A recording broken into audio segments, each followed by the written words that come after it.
Hello and welcome back to another SwansCast match preview. I'm joined by Anthony from the To Hell and Back podcast, once again for the second time this season, as Swansea head up to Hull on Saturday. Probably a bit of a tricky trip for the Swans, I'm not going to lie. We're not on the best run of form, and it's probably not a trip a lot of our fans are looking forward to, especially after not beating Plymouth at home, which was a game I would say it was a bit of a must win, and we didn't. We lost. We didn't even get a point. Battered them with all the stats, if you like, but ultimately couldn't get over the line, couldn't score. And it doesn't get any easier with the trip to Hull, who look quite exciting from the outside now, I would say, but obviously Ant can tell us a bit more. So, obviously, since we last spoke, maybe you can just give an overview of how your season has gone so far, and then how your January transfer window has kind of maybe reinforced you for the remainder of the season. Obviously, sitting in sixth place, so up to now, up to sixth place, how has it gone so far? Yeah, no, it's been a really good season. I think the first few months of the season, well, before the season, we all kind of hoped that we would be in the top 10 at least, at least in the discussion of the top six. And then as the months gone on, we just kind of got into the top six and stayed there. We just never really seemed to drop from any lower than eighth, I don't think, for the last few months. So we've kind of we've more or less forced ourselves into that equation of being a genuine top six contender, which is what I would imagine a year or two ahead of maybe where Rosenior expected us to be. I think the league's very close. The standard of the division this year is across for the first 16 teams of the division, it's a really, really good league. So to be up there and consistently up there, especially after going through our worst run of the season over December, is a very good sign. So yeah, the season's been going really well. Like I said, we've just had a really bad run over the festive period where we had a lot of injuries to key players, and then we lost a couple of players to AFCON. We've got Adama Traore back from that now because Mali are out, but we're still losing Seri to that. The squad looked really thin. We lost Scott Twine as he was recalled and sent elsewhere, and you get to a point where you thought maybe our season's been a bit derailed. But like you say, no, January transfer window comes around, and I think what the owner's done is he's had a discussion with Rosenior and gone, look at the position you're in. Do you want to go for it this year, or do you want to just have a couple of reinforcements and see what you can do with them? And I think Rosenior's turned around and gone, no, I think we can do it. And the owners sort of pulled out all the stops to try and back him to do that. I mean, bringing in players like Fabio Carvalho, nuts. It's just players like that in the Championship, especially for a club like us. It's such a bizarre, but very, very exciting feeling, because you're just thinking when you first see the tweets mentioning that you're in for him, you're just like, nah, not a chance. Especially not when there's Premier League sides and Leicester and Leeds and all these in for him, and somehow we managed to convince him to come here. Same with Ryan Giles. He's had 21 assists over the last 2 seasons. We brought him in, and Anas Zarori, who had I think 10 goals last season for a title-winning Burnley. We've littered the side now with players that added to the likes of Jadon Philogene and John Michael Seri and players like that should make us a top 6 team by the end of the season. It's just keeping them fit and keeping them consistent. So yeah, we've had a good season, good transfer window. So let's hope that the last few months of the season see us keep them fit and manage to maintain this top 6 place. Yeah, crazy window really when you look at everyone that's kind of come in. You obviously mentioned Ryan Giles, you mentioned Fabio Carvalho, you have Billy Sharp there, a couple of other names I'm not too familiar with, but a bit of money spent on Omar. Yeah, Abdush Ömer is apparently how you pronounce that one.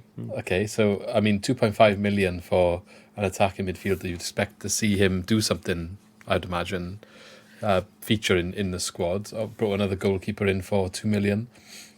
Only reason I'm kind of going through in so much detail is maybe you would, well, maybe you know or don't know, but Swans fans be very jealous of this sort of transfer window. I'm sure a lot of clubs would be, to be fair, but ours was a bit last minute, deadline day, and a couple of days before all of our signings were made. Maybe not the progress we were after based on our position. So to look with eyes of envy, I guess, at the situation you yourselves are in with some of the quality that you've brought in. And it's quite a scary prospect to have to go and face off against that, I guess, this weekend. tough task to get anything out of it, but obviously we'll wait and see. How many of those players do you think might be around the squad? Are they all coming straight into the team, or maybe bench, that sort of thing? We obviously beat Millwall last week. The three of them, no, two started straight off. So Rory was straight into the side because we were desperately needing wingers anyway, and then we sent out the two that just went up to standard out on loan.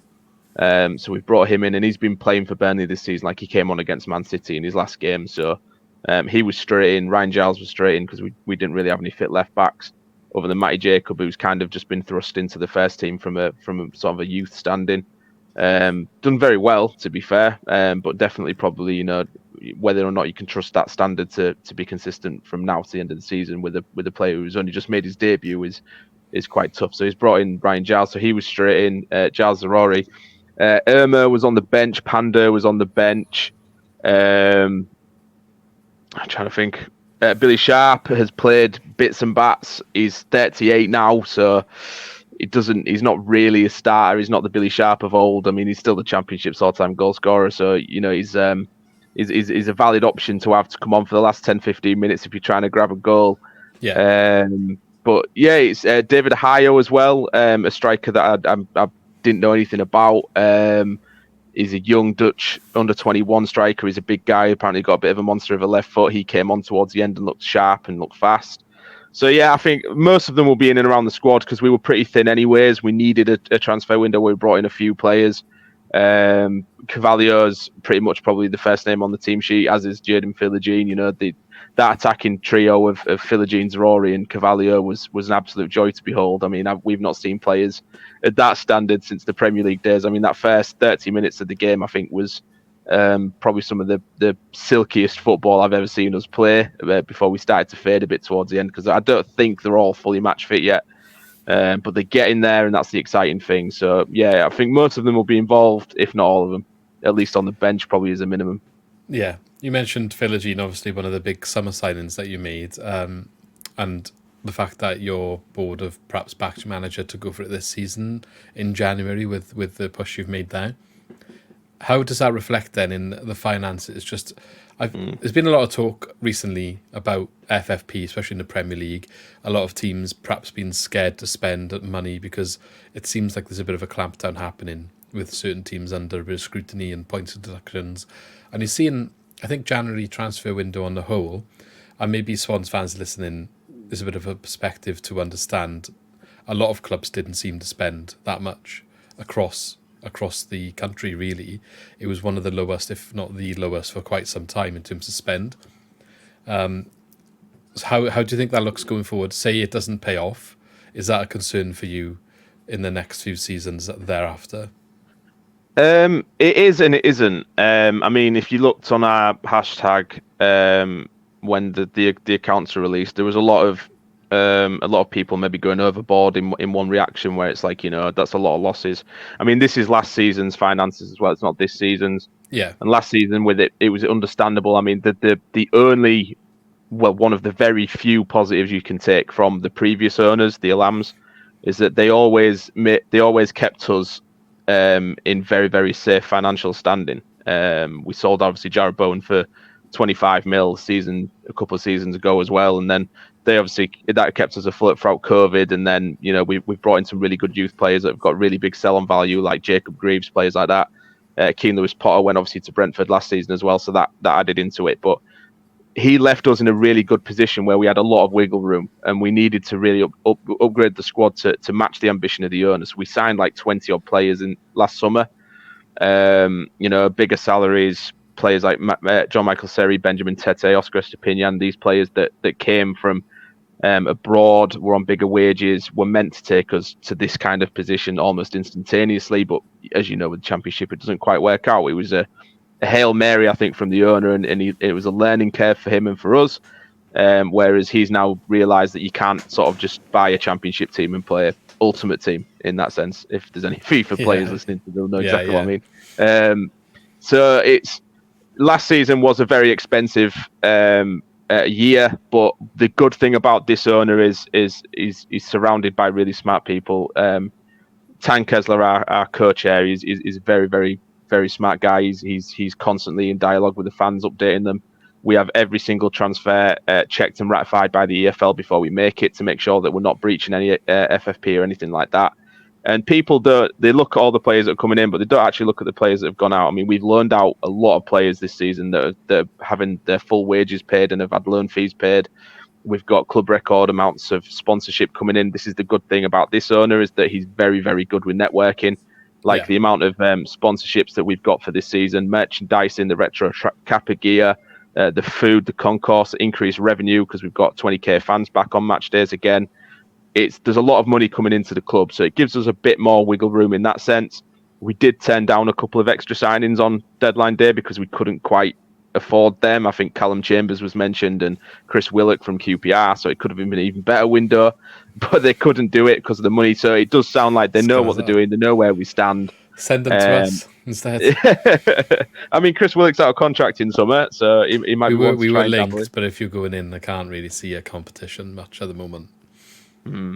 But yeah, I think as fans, it's understandable as a supporter of a football club to see that you obviously reported a loss for the last season, and I think it was wages were 131% of the club's turnover or something like that. So you look at that and you think, oh wow, but then you look at it in a bit more of a deeper sense, and it's actually still better than most of the Championship.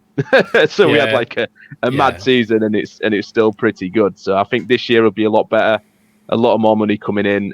We actually made like 3 million on Oscar by sending him out on loan, and then recalled him, sent him out on loan somewhere else, and got another £1 million. We've got £2 million for Aliar as well. So we've made money as well as spending it, and the best players. I mean, Scott Twine was recalled, Vinagre was recalled, and we replaced them with Giles and Cavallio.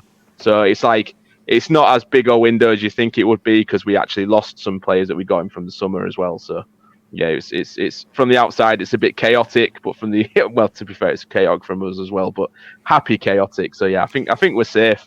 I trust the owners.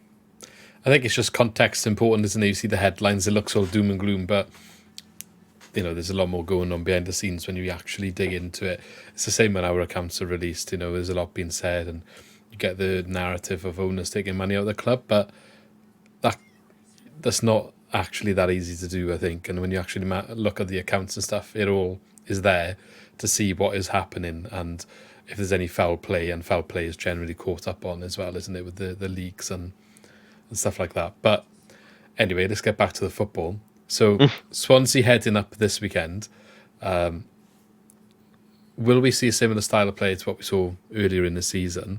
And these players, like, who do you expect to start? How do you expect to line up? And what do you think you'll see from Hull City approaching this game? I think our styles, Rosini is very stubborn in the style of play that we do. We're always going to want to play out from the back, take risks, try and press high, be organised, work hard off the ball. That's his mantra. That's what he demands of his players. Any player that comes in has to be willing to work hard off the ball. Yeah. I think you'll probably see. I mean, we're a lot more on the front foot at home. We started pretty poorly at home this season. We were actually better away, and it's kind of reversed. We never seem to be good at both. So at the minute, we're better at home than we are away. But we look more solid. We look more, because I think our biggest problem was, and still is, to be fair, two of them really. One was we just don't finish our chances. We tend to create loads of chances in a game, but only score one or two. So if you've got the opportunity to hurt us, you can do, because we normally can't put games to bed. But the other is that we would start too slowly, grow into the game, and then not be able to sort of battle it out with the more physical teams to grind that result out. Whereas this season, in the last couple of games, we seem to have really developed a bit of spine about us, and I mean, we've got 2 clean sheets in a row after not being able to keep a clean sheet for God knows how long. And it's because we're learning to win ugly, which I think was a big part of, was a big necessity for Rosini if we were going to try and get in the top 6, because we were playing pretty, it was all nice and good, but we weren't getting enough results. So now he's realised that we can't play, fully attractive football for 90 minutes, especially when the players start to fade towards the end. We start to grind it out, and we can defend when needs to. So yeah, you'll probably see a bit more of a dogged Hull City, but in terms of being on the ball, we're certainly still the same in terms of possession based, trying to play exciting football, entertain the fans, get them out the seats kind of thing. I think he'll keep with the same team as last game. I can't see him changing a winning team. He changed a winning team last time on necessity because of the players we lost. So I think it'll still be Allsop, Coyle, Greaves, Jones, Giles with Morton, Slater sitting, the trio of Zarori, Philogene, Cavalier, and then Ozan Tufan playing as a false nine up top, which he tends to do very well. That front four is very fluid, very versatile. It's a nightmare for defences. And if you had to pick one player that's going to maybe be the difference, who would that be? Do you know what? If it had been 3 weeks ago and Philogene was fit, I'd have just said straight away Jaden Philogene. But now we've got 2 or 3. I mean, it could be Philogene, Cavalier, and Zarori looked absolutely phenomenal as well on his debut. Cannon the crossbar in the first 5 minutes for Philogene's goal. And Tyler Morton's very good as well. Obviously, he scored at your stadium earlier on in the season. He's sort of emerged as our surprise possible player of the season contender with how he controls the game in the middle. So, yeah. But if I had to put a name on one, it'd have to be Philogene at the minute. He's on fire. He's come back after weeks out and already scored. He's having an unreal season. Yeah, I've heard a lot about him, and not really looking forward to facing up against him as well as the others. It'll be interesting though, because our style of play will be a bit different to when we faced you last time. Probably trying to do quite similar things, playing out from the back and keeping the ball and making a lot of chances. Is a lot of what Luke Williams wants to bring to Swansea. We're on a much earlier stage of that than yourselves, and I'm wondering how, if you can exploit maybe our weaknesses with playing up from the back, because that generally is what we've struggled with so far, is transitioning back to that style of play. There's a few of our centre-backs really struggling on the ball when played out from the back. They've been a bit better trying to not do it in stupid areas in the last game or two, but, it's still a tough one to get used to midway through the season when you're changing that sort of style of play. So maybe we'll have goals galore, or maybe we'll just get battered. I'm not really sure which way this one's going to go. But we don't tend to batter people, don't worry. I mean, you said you're not clinical, but if there's a team that you're going to be clinical against, our defending's been rather suspect rather too often this season. So it wouldn't shock me if you find a way through a few times. Well, we're very error prone as well. I think that's just kind of maybe a symptom of the style of play, like you say. When you're trying to play out from the back, it's not the system, because this is the thing. A lot of people then can sort of criticize the system and they're playing out from the back, saying it's stupid. That's how you create the space. It's not the system. It's the player. It's the player making that decision or not executing the pass correctly, or it's you've got to make the correct 100% correct decision every time, because it's such a risky way of playing. And if you don't, it usually can result in a goal being. And this season we have been quite error prone. The reason these players are in the Championship and not in the Premier League is probably because they are, maybe not quite suspect to be making those decisions in the and errors and stuff like that. But I guess that's what it is. It's Championship in it, not the Premier League. So if they were the next level, they'd be doing it at a higher level. Okay. So I'm going to flip that question then before we get to the end of the video and ask, in terms of Swansea squad, have you seen anyone that maybe worries you about who can maybe do damage if we are to come away with a result? I said Jerry Yates last time, didn't I? Have you sent him out on loan? I believe he's left. No, he hasn't gone. He didn't go. Has he not gone? No. Oh, he's not had the best he started season, the last game, really. so no. But I mean, he hasn't. But he is still a top goal scorer. So. Yeah, I think he scored against us last time as well, didn't he? I think I really like Grimes as a football player. He's my mould of midfielder. That's what I like. Like why I love Tyler Morton so much this season as well. It's just if you give him chance to run the game, he will do. And I feel like with Slater in midfield, we might have that bit of bite enough to keep him quiet. But if we don't, I do feel like he will exploit the spaces that we leave, because we will press really high up the pitch and leave a lot of space in behind. And someone like Grimes in this game would really punish us. So I think if I was going to choose anybody, it'd probably be Matt Grimes. Yeah, I mean, he is one that gets picked quite a lot, obviously the captain, and he is, if the game goes well, we play through him the whole point of the system. from Russell Martin days to now under Luke Williams, it all goes through him in the middle. So when he's ticking, Swansea are ticking, but maybe we haven't quite seen it yet. But hopefully we'll get there. Maybe this is the game. Who knows? But I don't know. A bit doubtful myself. Do you have a score prediction? I can give you one. I would probably go. I've been quite pessimistic the last few weeks and gone for draws, and we won the last two against Sunderland and Millwall. So I'm going to stay positive and say we make it 3 wins on the bounce. But I don't think it'll be 3 clean sheets. So I think it'll be 2-1, 2-1 to us. I was going to say 2-1, but I'm going to change it now. I'm going to say, do you know what? We actually played quite well against Leicester, and we should have won against Plymouth. Go for I it. don't know if I don't know. This is like a heart Optimism thing rather than a head thing, but I'm going to say 2-2. Don't think we'll keep a clean sheet at all. I'll take a 2-2 away at Hull. Absolutely. We got a quite difficult run of games actually, so points in these ones is important if you can get anything. We got Leeds next after you lot, I think. So it doesn't get any easier. Let's just say that. And then I think Sunderland and someone else that's up the top half. We haven't been up there for a while, so yeah. Yeah, we've got a run of games where I think realistically, just to make a statement and try and pull a gap from the chasing pack of the top 6, because realistically every team to 15th is still in this, I think. Anyone can put for the last together. 2. Yeah, for the last 2 playoff spots as well, because I think the top 4 are they're in a league of their own, I aren't think they? everyone else is playing for the last 2 as well. Said that from quite early on. Leeds and Southampton seem to just start creeping away, and now they look more like, well, Southampton especially, more likely to challenge Leicester even, I think, if they carry on the way they're going. Could be quite an interesting end to the season, where I thought Leicester were nailed on gone. There's a chance Southampton reel them in if Leicester drop points now and again, which they have been doing. Could come down to the last game with the trajectory that it's on, but we'll see. Yeah, it makes it more interesting. Because I think we've got a run of games now where we've got Swansea at home, which is obviously you always want to target winning your home games. Yeah. And Swansea aren't the Swansea of old, so I feel like Rosini will be targeting this one for a win. Then we've got Rotherham and we've got Huddersfield away as the 2 games after that. So I'm feeling like he's looking at this and saying a 9-point haul, probably 7 minimum. I agree with you. I think if we're coming up, you've got a target as a win at the moment based on where we are. I obviously be optimistic as a Swansea fan, but as a realist, like, you have to be winning this game, I think, personally.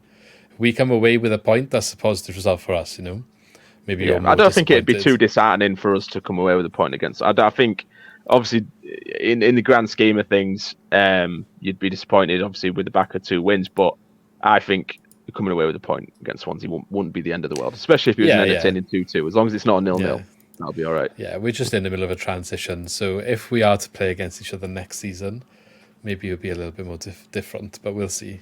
But thank you for coming on. Good luck for the rest of your season. After the weekend, of course.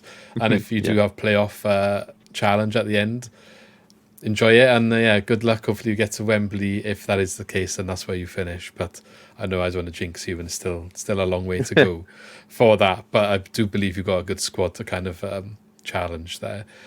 Before we end then, I don't know, I think last time probably would have asked you about drink, but this time I'm going to ask, what is your favourite footy scran you've ever had when you've been to a stadium? It's actually, and this is going to sound biased because I'm a Hull fan, but our food is phenomenal this year. So if there's any Swansea fans that are coming to the to Hull this year and making that massive journey, the food is worth it. It 100% is. I don't know if you've ever seen the pictures. Any recommendations? No, I have viewed Hull. I've viewed a few people have said Hull. I'm sure a few people said Hull in their answer, or at least mentioned Hull as one of their answers when I've asked this in the last few videos. It's good. The katsu chicken. That's one of the ones that pops up actually. Yeah, it's very good. We did have a toffee apple crumble over the festive period, but I think they've stopped that now. I think it was a festive thing. Is this like on the concourse, or is this stuff outside? Yeah, it's street food concourse. So literally, as soon as you've at halftime, just get yourselves in there, and it's all there ready for you. That's mad. So in the stadium, loaded they fries, got street everything. Food. Yeah, they've got chicken gyros box, everything. Yeah, it's amazing. I'm sick and tired. I gotta stop asking this question because all that happens is every other team in the championship tells me how much better their food is than ours, because ours is tragic. Like 20 years ago, classic stadium, like your rubbish chips and burger that are not nice and you overpay for them. but because you're hungry, you do it anyway. And then you telling me you got all this stuff, and it's like, oh, just do better, Swansea. Like, do better. It's an opportunity to make more money and revenue. Like, I don't understand why you don't jump on it. We're meant to have American businessmen as our owners as well. It just doesn't add up. Anyway. Yeah, you think food would be a plus point of an American? Well, they tried to make the match day experience better. It's one of the things they always talk about. But all you ever see is, like, oh, it's a night game in winter. Let's have fireworks. Actually do something that actually helps and put some more bars in, less queue in, you know, more options of food and stuff. And if fans then want to come earlier, spend more time at the ground, it's only better for the club if they get more money. I'm not saying fleece your fans, but if you put something on that they want to enjoy taking part in, it's a win all round, isn't it? We serve Efes as well. So if there's any Efes Swansea drinkers going down there, we do serve that. Obviously, the Turkish owner, he's got that in. What sort of cup do you have? It's just like a see-through plastic lager cup. Ours are cardboard, so that's another negative of our. Well, it's more environmentally friendly. Yeah, it is. Also, the pints get.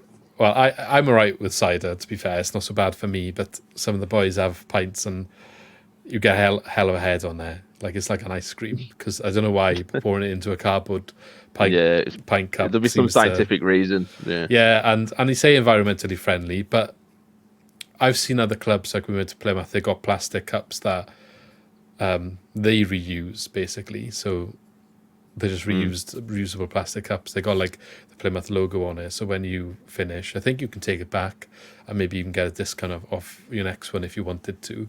That's a good idea. That seems like more of a way forward for me, because it's still single use, even if it is cardboard, isn't it? But it's still better than stuff going in the bin, of course. So yeah, not totally against it. It's just maybe not the best option. That's probably the cheapest one. It's probably what it is. But yes, let's end it there. Thanks for your time, and if you want to give a shout out to your channel and where we can find your content. Yeah, so it's To Hull and Back podcast. Probably add in the podcast bit if you're searching us on YouTube, because otherwise it'll take you to the Only Fools and Horses episode. Great episode, probably worth watching. But yeah, so we're on YouTube. You can find us on Spotify, Apple, any of your audio podcast providers. We do opposition stuff ourselves, which obviously Luke's coming on our channel later on today, Wednesday, because obviously this is pre-recorded, isn't it? Yeah. Luke, we do get opposition fans on, so we are worth a follow in that sense, or a subscribe. Any support that we get is well appreciated. But cheers, Luke. Thank you. No, that's right. Go check them out. Obviously, it's across championships. If you're interested in the league, Swans are in the league. Hopefully, we'll still be here next year. I mean, we'll see how it goes the next few games. You will. I was confident a few games ago when I was only 5 points. You always start looking over your shoulder, didn't you? So I was actually on. I went on that TalkSport thing, and obviously you're part of the TalkSport fan network too. Yeah. And I actually said on there, "Oh yeah, no, we won't go down. We're on a relegation battle. It's like 9 points, and then we got stuffed 5-0 by Bournemouth the night they went live. So I had to go into hiding then, didn't I? I know I was FA Cup game, but that's not the point. Yeah." But there we go. Thanks for joining me, Ant. Go check out To Hell and Back podcast. We will be doing the flip of this conversation on there if this goes out beforehand. Otherwise, go watch it back from Wednesday evening. It'll be up on the channel, I'm sure. And say hello, and we shall catch you in the next video. Thanks for watching.